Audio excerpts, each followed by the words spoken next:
Alléluia. Donc si vous avez vos Bibles maintenant, sans plus tarder, je vous invite à les ouvrir. Et puis on va lire un texte, un court texte. C'est le même que la semaine dernière en fait. On va poursuivre le message, la série. Dans 1 Chronique chapitre 4, les versets 9 et 10. Moi je vais lire dans la version français courant. Donc 1 Chronique chapitre 4, les versets 9 et 10. Vous avez trouvé? Good. J'en profite en passant pour dire que si vous êtes un parent et que vous avez un ou des enfants ou à la retraite des enfants, il ne faut pas oublier de venir les chercher à 1h30 aujourd'hui à l'église, ok? À Gospel Vie, on fait plein de choses, mais on ne garde pas les enfants des gens. Cool. Donc à 1h30, les enfants vont être de retour en autobus, donc il faudra être là pour les accueillir.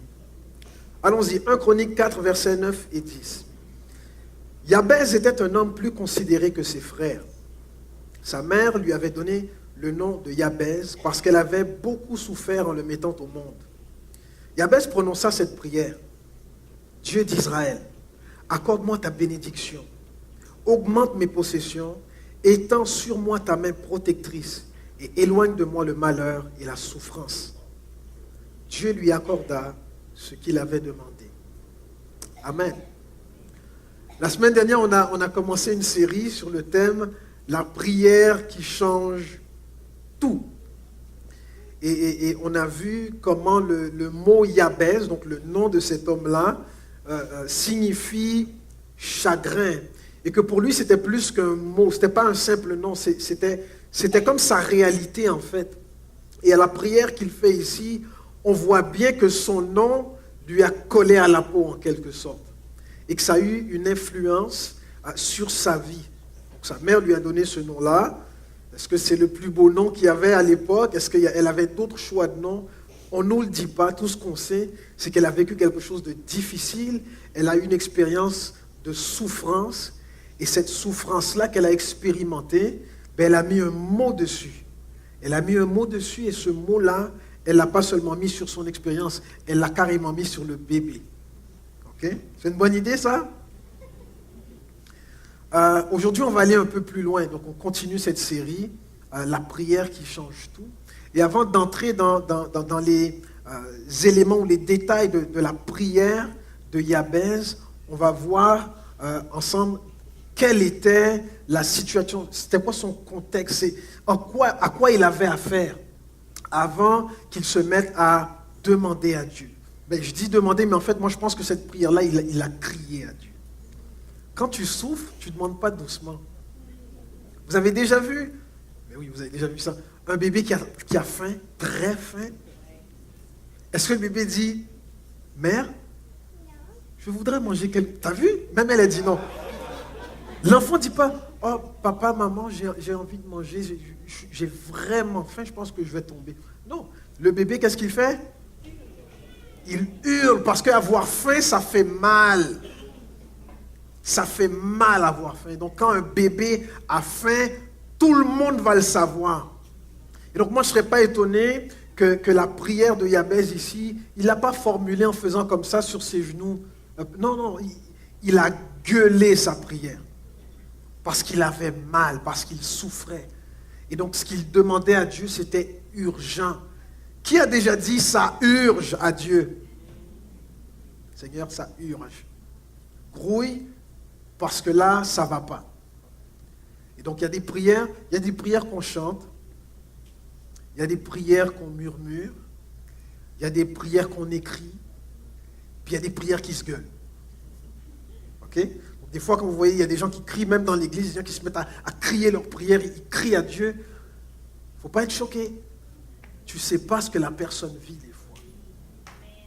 Tu ne sais pas ce que la personne est en train de vivre. Mais pourquoi il saute comme ça? Pourquoi il court comme ça? Pourquoi il fait tout ça? Pourquoi il roule par terre? Tu ne sais pas ce que les gens vivent des fois. Amen. Et si tu savais ce qui se passait dans la vie des gens, des fois, tu te joindrais à eux pour crier à Dieu avec eux. Parce que tu dirais ça, il faut que ça change. Tu roulerais par terre avec eux. Jésus a dit, pleurez avec ceux qui pleurent, réjouissez-vous avec ceux qui se réjouissent. Roulez avec ceux qui roulent. Non, il n'a pas dit ça, c'est pas vrai. Pour ceux qui n'ont pas encore lu toute la Bible, il n'a pas dit ça, ok? Ça, c'est moi qui ai rajouté. Mais des fois, la situation d'une personne peut être si intense, si lourde à porter, le fardeau, que la façon dont ça va sortir, c'est pas toujours beau. C'est pas cute. Tu es venu ici, tu as ton mascara, ton rouge à lèvres, tes cheveux, tout est bien fait, ta cravate est bien rangée, c'est nice. Mais quand tu as des vrais problèmes, des fois, tu n'as pas le temps pour tout ça. N'est-ce pas? Qui a des vrais problèmes dans la salle? On veut vous voir rouler tout à l'heure. C'est bon? Est-ce que ça vous est déjà arrivé que quelqu'un vous prenne pour un bouc émissaire? Une personne ou des personnes qui vous blâment et qui vous tiennent responsable de leur malheur. Hein? Peut-être qu'on vous a dit quelque chose comme c'est ta faute si j'ai pas d'emploi. C'est de ta faute si j'ai pas marié l'homme ou la femme de ma vie. C'est de ta faute si j'ai pas pu faire de longues études. S'il y a des parents dans la salle, il y en a peut-être qui ont déjà dit à leurs enfants, c'est de votre faute si on n'est pas riche. Vous coûtez cher. Est-ce qu'il y a des parents qui ont déjà dit ça à leurs enfants? Non, personne? Est-ce qu'il y a des enfants dans la salle à qui les parents ont déjà dit, c'est de ta faute si on n'est pas riche? Tu nous coûtes cher. Non, levez pas la main, on n'est pas là pour dénoncer qui que ce soit. Des gens qui vous tiennent responsables de ce qu'ils vivent, et ça va des fois jusqu'à vous tenir responsable des émotions qu'ils ont, ou des sentiments qu'ils ont, de telle sorte que si ça ne va pas dans leur vie, ce n'est pas à cause de leur choix, mais c'est parce que vous existez. Vous êtes déjà arrivé? Il y a des gens, quand ça leur arrive, ils résistent, okay? Ils tiennent leur bout, comme on dit, et puis ils se défendent. Mais il y a d'autres personnes qui ne réagissent pas de cette façon-là. Il y en a qui, pour une raison donnée, acceptent la responsabilité de ce qui se passe dans la vie des autres. Même s'ils n'avaient aucun contrôle sur les circonstances de cette personne-là, ils acceptent la responsabilité. Et parfois, ils se culpabilisent pour ça. La semaine dernière, on a touché un petit peu le sujet du suicide. On a dit, mais il y a des gens qui vont accepter un fardeau jusqu'à s'enlever la vie. Parce qu'ils vont se dire, ben, ok, ils disent que c'est de ma faute tout ça, tout ce qui arrive dans la famille, tout ce qui arrive dans cette situation, dans leur vie. Ouais, c'est peut-être ma faute vraiment. Peut-être que si j'étais pas là, ça irait mieux. Peut-être que si je disparaissais, ça serait bien pour tout le monde. Peut-être que tout ça, c'est de ma faute finalement. Et je ne sais pas si ici, il y a des gens qui se sont déjà sentis comme ça. Et quand on se sent, qu'on est blâmé comme ça pour ce qui se passe dans la vie des autres personnes, des fois on peut avoir un sentiment de colère, d'injustice, de frustration aussi, d'impuissance. Peut-être qu'on peut se sentir écrasé aussi, même dévalorisé dans tout ça. Et si jamais il y a quelqu'un ici qui s'est déjà dit cela, peut-être que ce serait mieux que je ne sois pas là. Ça, c'est un mensonge. Il y a une parole que Dieu donne à Jérémie, le prophète Jérémie. Au premier chapitre de Jérémie, au chapitre 5, Dieu lui parle et il dit, « Je te connaissais avant même de t'avoir formé dans le ventre de ta mère. Je t'avais mis à part pour me servir avant que tu sois né, et je t'avais destiné à être mon porte-parole auprès des nations. » Maintenant, je veux que vous vous tourniez vers le voisin ou la voisine, et avec tout l'amour qu'il y a dans votre cœur, vous allez lui dire, le monde ne serait pas mieux sans toi. Si tu es là, c'est parce que Dieu te connaissait et qu'il t'a choisi.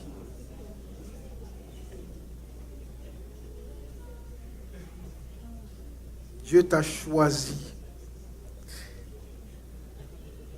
Et je ne sais pas si Yabez, notre ami Yabez, s'il s'est senti un peu comme ça, après avoir vécu toutes sortes de choses difficiles qu'on ne détaille pas, qu'on ne précise pas ici, une chose est certaine, c'est que sa mère, on nous dit, ben, c'est avec beaucoup de souffrance qu'elle l'a mis au monde.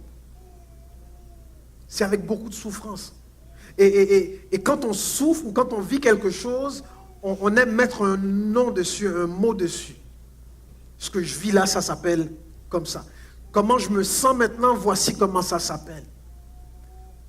Et cette femme-là, elle a été beaucoup plus loin. Comme j'ai dit tout à l'heure, elle a vécu quelque chose, elle a voulu mettre un mot dessus.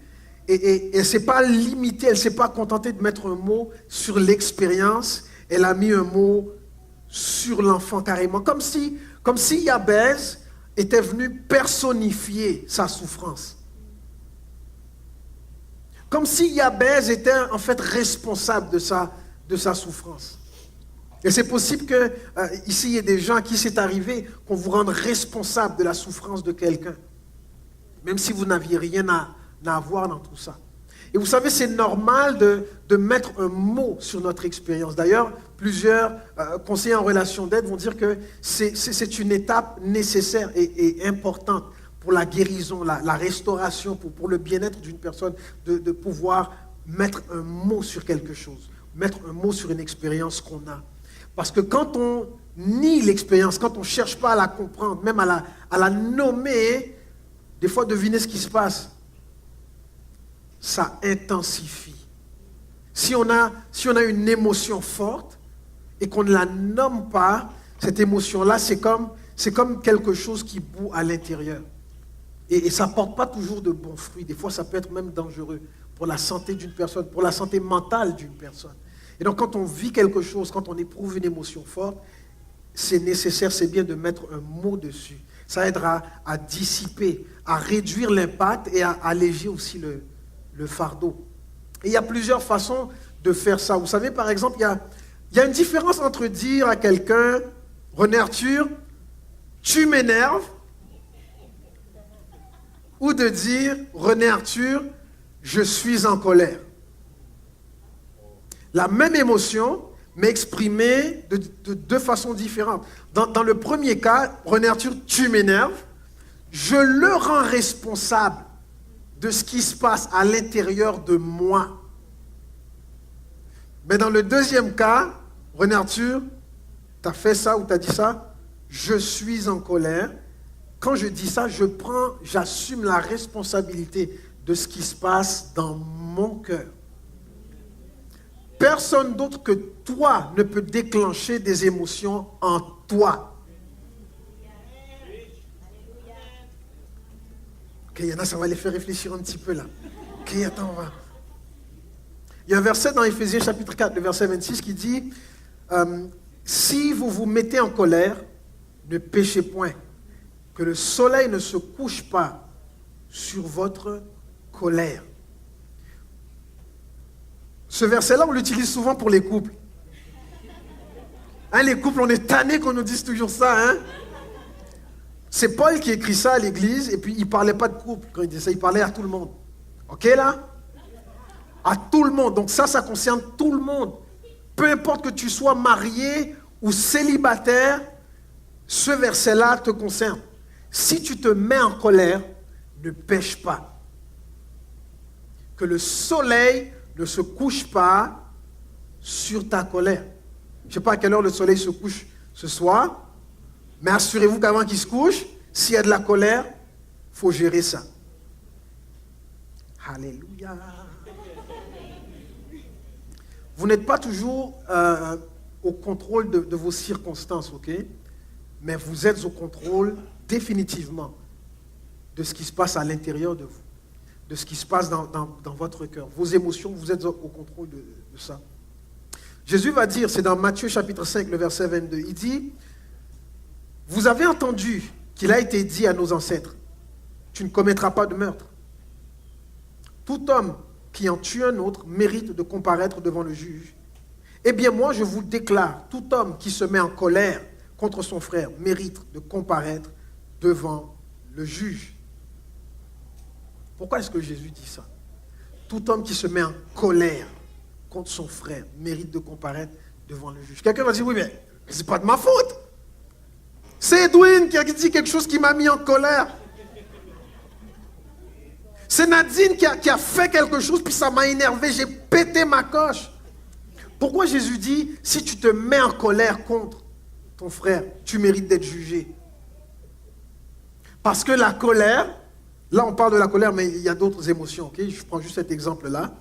La colère, c'est une décision. Ce n'est pas un état d'âme irrésistible. C'est une décision. C'est une réponse. Tu décides de répondre par la colère à quelque chose qui ne t'a pas plu. Tu décides de répondre de telle façon ou de telle autre façon. Tu m'énerves ou je suis en colère. Il y a différentes façons de répondre à une situation. Si bien que deux personnes peuvent être en face de la même situation et un est content, l'autre est fâché. Donc ce n'est pas la situation qui est responsable des émotions. C'est les deux personnes qui ont fait deux choix différents. Et les émotions qu'ils vivent à l'intérieur sont déclenchées par les pensées qu'ils ont. Donc ce n'est pas ce que René Arthur m'a dit qui m'a mis en colère. C'est ce que je pense de ce que René Arthur m'a dit qui m'a mis en colère. Vous me suivez? C'est pas ce que Ismaël a fait qui a mis de la joie dans mon cœur. C'est ce que je pense de ce qu'il a fait qui a mis de la joie dans mon cœur. Personne d'autre que vous ne peut déclencher des émotions, des sentiments en vous. Ça vient de là, ensuite ça descend là, ensuite ça sort par une action, par un fruit que tu portes. C'est un autre sujet très important. Hein? La mère de Jabez, donc, elle vit quelque chose de souffrant. Elle met un nom sur l'enfant alors que l'enfant, lui, il est innocent. L'enfant n'a rien fait. Vous savez que Jabez n'avait pas demandé à venir au monde. Et il y a peut-être parmi nous des gens qui ont déjà dit ça à leurs parents. J'ai jamais demandé à venir au monde. Oui ou non? Ok, là on va avoir un petit moment d'honnêteté, ok? Lève la main si tu as déjà dit ça à tes parents. Merci pour ta sincérité. Tu es le seul dans la salle qui est sincère. Tous les autres là. Et ici, on prend l'exemple de la maman de Jabez, qui a vécu quelque chose et qui l'a déposé sur son enfant, okay, qui a comme mis un fardeau sur l'enfant. Mais ça se produit tous les jours de plusieurs façons. Il y a d'autres scénarios possibles. Un adulte, par exemple, qui abuse d'un enfant, parce que lui-même a été abusé étant enfant.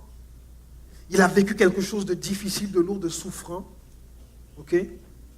Et ce qu'il a vécu de souffrant, il a déposé sur le prochain. Il a passé ça au suivant. Ça arrive toujours. Une mère qui ne sait pas comment donner de l'amour à ses enfants, parce qu'elle-même, elle n'en a pas reçu quand elle était jeune. Donc elle a vécu quelque chose de souffrant, et puis elle a passé ça au suivant. Elle l'a transféré. Ou des parents qui dévalorisent leurs enfants, parce qu'eux-mêmes, on ne les a jamais encouragés. Ils ont pris leur souffrance et ils l'ont transférée à la prochaine génération. Au lieu de mettre un mot dessus et de donner ça au Seigneur. Ils ont mis un mot dessus peut-être, mais ils ont donné ça à l'enfant. Ça arrive dans les relations parents-enfants, mais ça arrive aussi dans d'autres formes de relations.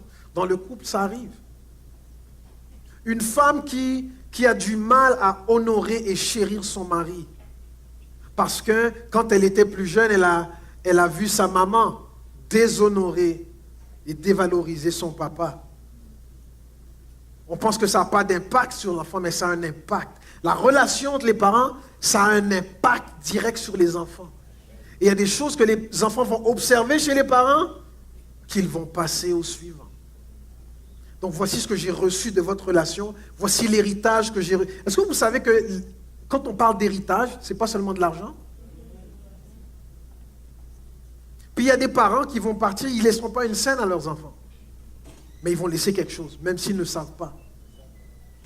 Il y a un exemple, il y a un modèle de vie.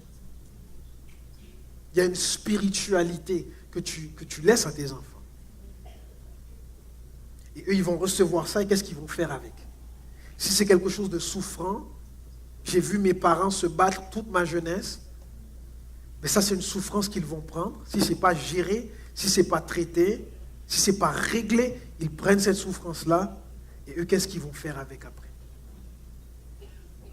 Ils vont reproduire ce qu'ils ont vu. Un mari qui est infidèle à sa femme, parce que quand il était jeune, il voyait son père être infidèle à sa mère. Quelque chose de souffrant, il prend ça et puis il dépose ce fardeau sur le suivant. Quand tu vis quelque chose de difficile et ensuite tu imposes ce fardeau-là à l'autre. La Bible dit, portez les fardeaux les uns des autres. Ça c'est dans Galates chapitre 6. Portez les fardeaux les uns des autres. Ça ne dit pas imposer les fardeaux aux autres.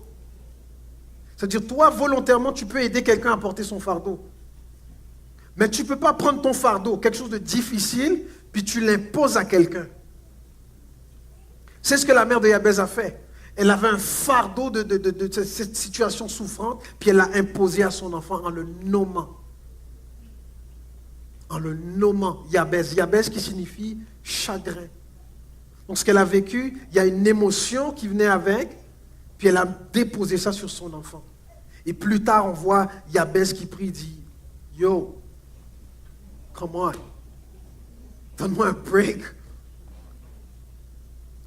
Donne-moi un break. » C'est pas comme ça qu'il a dit, mais si Jabez avait vécu en 2018, il aurait sûrement dit un truc du genre, « Seigneur, donne-nous un break. » Est-ce que, si vous êtes un parent dans la salle, question à vous poser,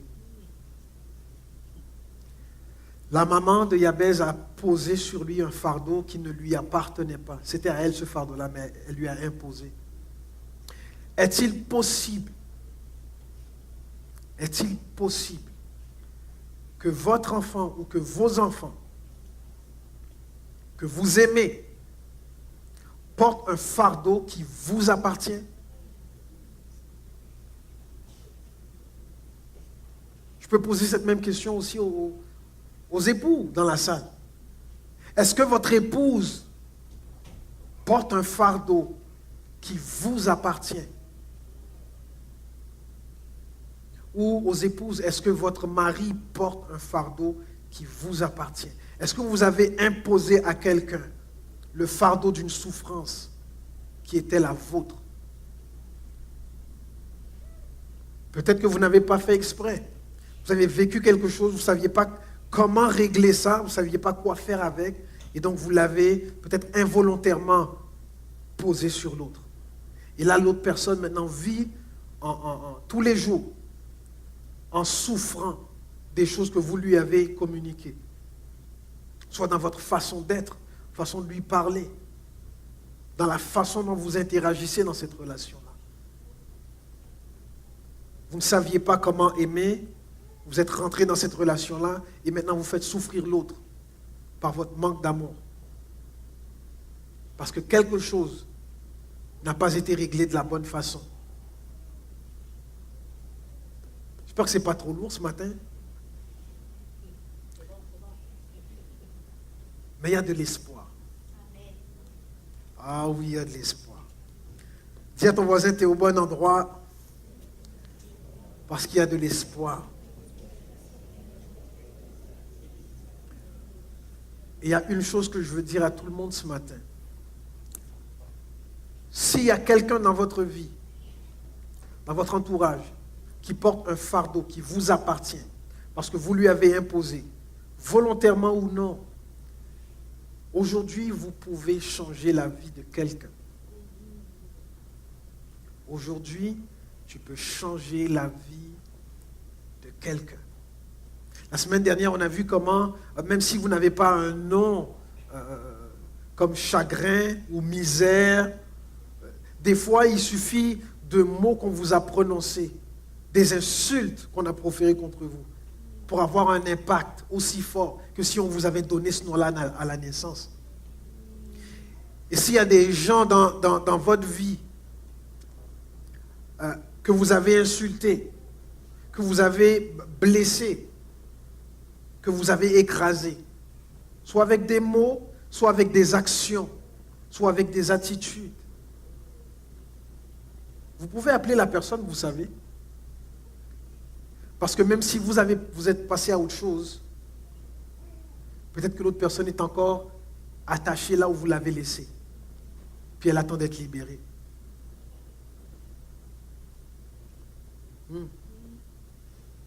Si tu as déjà dit à ton enfant, mais t'es un bon à rien, tu vaux rien, ou à quoi tu sers. Tu sais ce genre de question, à quoi tu sers? Tu n'as pas dit à la personne, tu ne sers à rien. Mais la question sous-entend que. Poser la question, des fois, c'est répondre. À quoi tu sers? Si tu as déjà dit ça à ton enfant, tu peux aller défaire ça. Ça, c'est des liens que tu mets sur la personne. Tu peux aller le défaire. Ce que j'ai dit, je n'aurais pas dû le dire. J'ai eu tort. Je te demande pardon. Je retire, je défais ce que j'ai dit. Et comment tu défais ce que tu as dit? Pas en disant je défais ce que j'ai dit. C'est en disant autre chose. Tu l'as lié par une parole, délie-la par une parole. Tu l'as lié par une mauvaise action, délie-la par une bonne action. Tu l'as lié par une mauvaise attitude, délie-la par une bonne attitude. Tu peux changer la vie de quelqu'un aujourd'hui. Tu pensais que tu n'avais pas le pouvoir de changer la vie des gens, tu as ce pouvoir-là. La vie et la mort sont au pouvoir de la langue. Tu n'as pas idée de ce que tu es capable de faire avec ta langue. Et c'est pour ça que des fois, tu te permets de dire n'importe quoi sans faire attention. Et tu laisses échapper des choses. Puis après, tu dis, ah, c'était une blague. Puis pendant que toi, tu dis, ah, c'était une blague, l'autre est en train de saigner là par terre. C'est juste une blague. Come on. C'est drôle. Pendant que l'autre perd son sang. Ce n'est pas des blagues. Ce n'est pas des blagues. Et si, parce que tu portes un fardeau qui est lourd, tu as fait du mal à ton prochain ou aux gens que tu aimes, tu peux apprendre aussi à gérer différemment tes souffrances.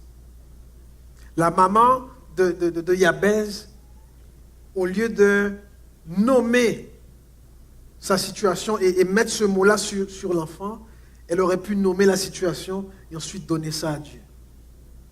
Et j'aime la prière de Jabez. J'aime la prière de Jabez parce que cette prière-là nous montre quelque chose de merveilleux. Jabez, avec toute la souffrance qu'il avait, il aurait pu s'aigrir. Vous savez, des gens qui vivent des choses difficiles, après tu ne peux plus leur parler. Il aurait pu vivre ça super difficile et ensuite passer sa souffrance au suivant. Mais au lieu de faire ça, Jabez, il a pris sa souffrance et puis il a apporté ça à Dieu. Puis il dit, est-ce que tu veux me bénir? Quand tu souffres, ok, va pas faire souffrir les autres. Quand tu souffres, va voir le Seigneur. Tu dis, est-ce que tu peux me bénir? Ça fait mal. Ça, c'est lourd à porter. Ça, c'est douloureux. Ça, j'en veux plus. Est-ce que tu peux me bénir? Et puis là, il est spécifique. Voici ce que je te demande. Il dit, étends mes possessions. J'ai rien. Étends mes possessions. Étends ta main protectrice. Protège-moi là. Là, je suis vulnérable. On me tape puis je tombe par terre. Protège-moi. J'en ai marre de prendre des coups. À chaque fois que le téléphone sonne, c'est un créancier qui me cherche. Ou quelqu'un qui veut m'insulter. À chaque fois que je reçois des nouvelles, c'est des mauvaises nouvelles. Mon cœur prend trop de coups là. Protège-moi. Et éloigne de moi la souffrance et le malheur. J'en veux plus. J'en veux plus. Il aurait pu prendre tout ça, toutes ces souffrances, tout son fardeau et trouver quelqu'un sur qui domper ça, comme on dit. Mais ce n'est pas ce qu'il a fait. Il a pris toutes ses souffrances et puis il a apporté ça au Seigneur. Est-ce que tu veux me bénir, s'il te plaît? Est-ce que tu veux me bénir? Et parfois, ça demande plus de travail. Peut-être que tu as vécu des traumatismes. de diverses sortes. Le mois dernier, j'avais pris une semaine de vacances et j'étais parti à Cuba. Ok, ma gang de jaloux qui disent rien là. Les jaloux. Bon, c'était pas tout à fait des vacances en fait. J'avais été là-bas, c'était aussi du travail. J'avais été invité par l'Alliance biblique universelle. Ok. Pour ceux qui ne savent pas c'est quoi, qu'est-ce que ça mange en hiver? L'Alliance biblique universelle, c'est le groupement des sociétés bibliques du monde. D'accord? Il y a 148 sociétés bibliques dans le monde. Et toutes ces sociétés bibliques, ensemble, forment ce qu'on appelle l'Alliance biblique universelle. Et une société biblique, si ça, vous ne savez pas ce que c'est tout simplement une organisation qui est responsable de traduire, diffuser et promouvoir la Bible. Okay? Donc on traduit la Bible, on la diffuse et on en fait la promotion partout dans le monde. Et avant d'arriver à la société, à Gospel Vie, je travaillais à la Société biblique canadienne. D'accord? Il y en a une au Canada. Et comme j'étais un des responsables de certains projets là-bas, il m'arrivait de voyager, puis de servir d'interprète, où je travaille dans l'équipe de communication de l'Alliance biblique universelle. Et donc cette année, même si je ne travaille plus à la Société biblique, parce que je suis tout le temps avec vous, on m'a appelé, puis on m'a demandé la possibilité de participer à un congrès des sociétés bibliques qui avait lieu à Cuba. D'accord? Et lors de ces congrès-là, il y a plusieurs projets qui sont mis de l'avant et qu'on développe. Un de ces projets-là, c'est un projet qui a pour objectif la guérison des traumatismes. Donc, c'est un programme de guérison des traumatismes qui est basé sur la Bible. Okay? Ce programme-là, on l'a développé en premier pour aider les femmes et leurs enfants au Rwanda qui avaient survécu au génocide. D'accord? Donc, ça a été la première cohorte, si on veut, qui a participé à ce programme-là et qui a permis à plusieurs personnes au Rwanda de guérir de leur traumatisme du génocide. Et une femme, je me rappelle d'ailleurs, sa vidéo est sur YouTube, et une femme disait, elle est au Canada maintenant, elle disait, des années plus tard, c'est en 1994 qu'a eu lieu le génocide, ok? Des années plus tard, on parle d'il y a environ 3 ans, elle dit, après avoir passé à travers le programme de guérison des traumatismes, pour la première fois, j'étais capable de parler de ce qui m'est arrivé. Okay? Et quand j'étais à la Société biblique, j'ai participé à la campagne de collecte de fonds pour justement mettre ce programme-là sur pied pour aider la communauté au Rwanda. Et je trouvais que dans le programme, il y avait beaucoup de choses qui seraient bonnes, pas seulement pour le contexte des traumatismes des survivants du génocide, mais pour plusieurs personnes. Victimes de viol, victimes de violences domestiques et ainsi de suite, donc des gens qui ont été traumatisés de différentes façons. Et je militais pour qu'on amène ce programme-là au Canada parce qu'il était seulement offert dans certains pays. Et là, cette année, la Société biblique canadienne a décidé de lancer ce programme-là au Canada. Ça va prendre quelques temps avant de mettre ça sur pied, mais ça va être lancé au Canada en collaboration avec des églises. Et je pense que ça serait bien qu'on puisse avoir ce programme-là ici pour l'offrir à des gens. Pas seulement aux gens qui viennent ici, mais même aux gens de la communauté qui ont vécu des traumatismes et qui ne savent pas comment guérir de ça. Et avec la parole de Dieu, on peut franchir des étapes importantes vers la guérison. Alors j'ai parlé avec le directeur de la Société biblique pendant que j'étais à Cuba, Société biblique canadienne, je leur ai dit, on doit se parler parce que moi je suis intéressé à ce programme-là. Je pense que ça peut bénir beaucoup de personnes au Québec. Ok? Tout ça pour dire, il y a peut-être des gens ici qui ont eu des traumatismes, différentes sortes de traumatismes. Et à cause de cela, vous êtes handicapés dans vos relations et vous faites souffrir des personnes que vous aimez. On peut mettre fin à ça. On peut mettre fin à ça. Parce que, contrairement à ce que des fois on pense, de dire à quelqu'un « je m'excuse », ça ne guérit pas toujours. Ouais. De dire à quelqu'un « je m'excuse », ça ne guérit pas toujours. Parfois, il faut des étapes de plus. Il faut aller plus loin dans le processus de guérison, de restauration, de réparation, de réconciliation. Il faut aller plus loin. Il faut aller plus loin. Et l'étape que je vais vous proposer aujourd'hui, c'est une étape toute simple que notre ami Yabez nous a montré. Tu prends ta souffrance, tu l'amènes à Dieu. Maintenant, quel a été le processus? Je ne pense pas qu'après avoir fait cette prière, Yabez s'est réveillé le lendemain matin, puis là, tout avait changé. Tout avait changé. Non, peut-être qu'il y a eu un processus. Parce que quand Dieu bénit, il dit bénis-moi. Quand Dieu bénit, vous savez, une des façons dont Dieu bénit, ce n'est pas en envoyant la bénédiction dans une boîte aux lettres. Okay? Dieu bénit souvent en te donnant des opportunités. Dites opportunités. Pourquoi je dis ça? Parce qu'il y a peut-être des personnes qui se disent, ben moi j'arrête pas de demander à Dieu de me bénir, mais il ne me bénit pas. Mais pendant ce temps, il y a plein d'opportunités qui te passent sous le nez, puis tu n'en fais rien. Toi, tu pensais que ça allait venir dans une boîte cadeau, avec une petite carte. Tu m'as demandé une bénédiction, voici la bénédiction, signée Jésus. Non, Dieu bénit par des opportunités.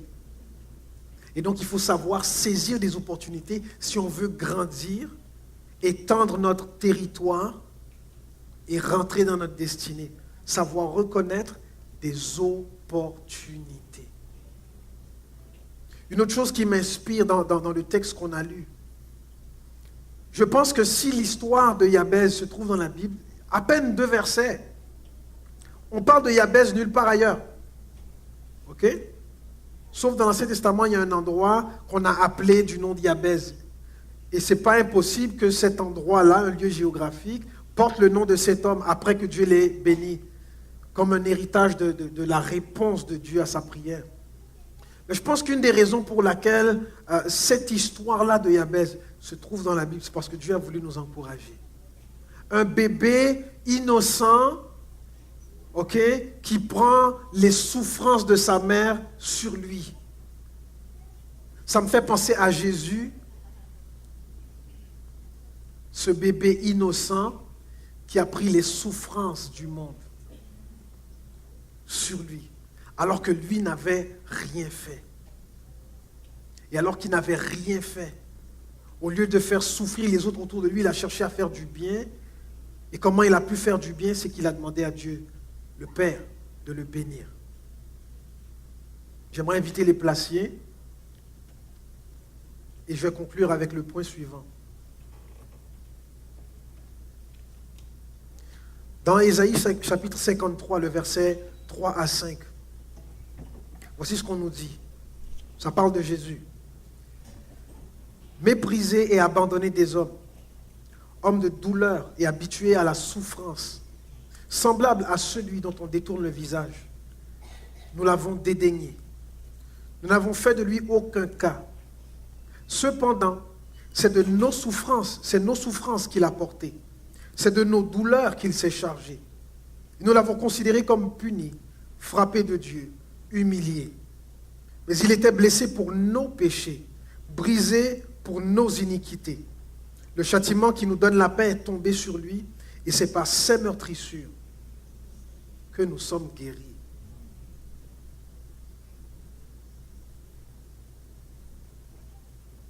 Cet homme-là, étant enfant, a comme pris les souffrances de sa maman sur lui, alors qu'il n'avait rien fait de mal, alors qu'il n'avait pas mérité. Et il a vécu avec ces souffrances-là jusqu'au jour où il s'est tourné vers Dieu pour dire, maintenant, je pense que ça suffit. J'ai souffert beaucoup, maintenant tu peux me bénir. Maintenant tu peux faire quelque chose dans ma vie. J'ai cru en toi toutes ces années et j'ai souffert en même temps. Maintenant je veux croire en toi et vivre la bénédiction qu'il y a en toi.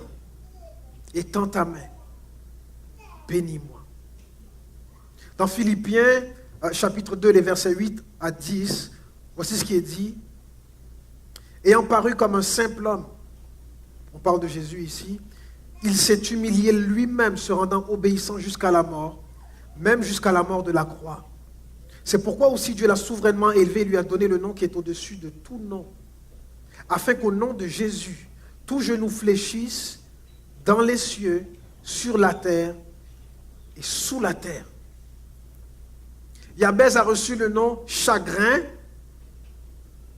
Mais le Fils de Dieu, lui, on ne lui a pas donné un nom comme ça. Le Fils de Dieu, on lui a donné le nom de Jésus. Et Jésus, ça veut dire quoi? Ça veut dire sauveur. Ça veut dire sauveur. Et bien qu'il y a des parallèles entre l'histoire de Jabez et l'histoire de Jésus, une chose est certaine, c'est que Jésus, lui, son nom n'inspire pas le chagrin, ni la tristesse, ni la misère, ni la douleur, ni la souffrance. Mais son nom à lui inspire la joie, la victoire, le salut. Et c'est ce nom-là qui nous inspire ce matin. C'est ce nom-là qui nous inspire ce matin. Ce matin, on a chanté que les ruines reprennent vie dans la beauté de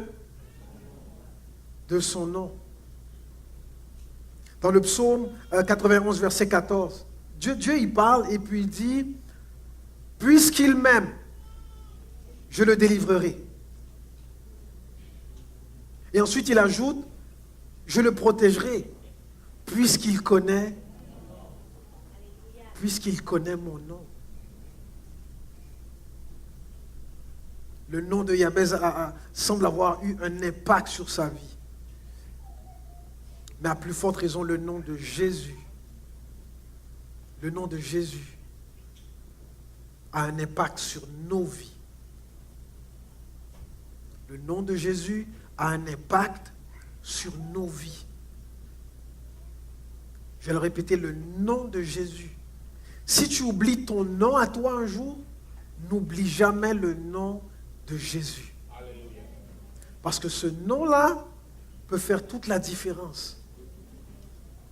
J'aime aussi le chant que Nadine a apporté ce matin, quand elle dit cet ami connaît mes alarmes, son amour, sa main essuie, doux. Le nom de Jésus peut faire toute la différence. Et donc je ne sais pas ce que tu as souffert ou ce que tu souffres en ce moment.